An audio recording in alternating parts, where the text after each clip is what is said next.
হাতটা একদম টাকা দিচ্ছে, সেই জন্য আসলে কিন্তু এই হাতটা দিয়ে প্রোটেক্ট করতে হবে।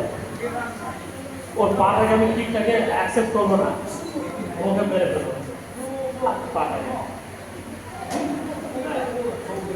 ওর পাটা একদম তার সাথে দেবো না।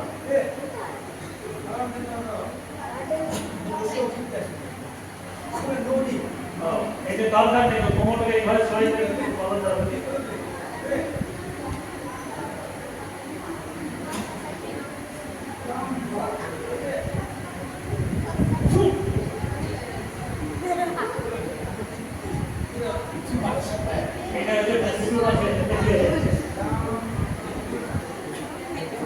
শরীরটা খালি নিচে রাখবে আর হাত দিয়ে একদম সরিয়ে দেবে।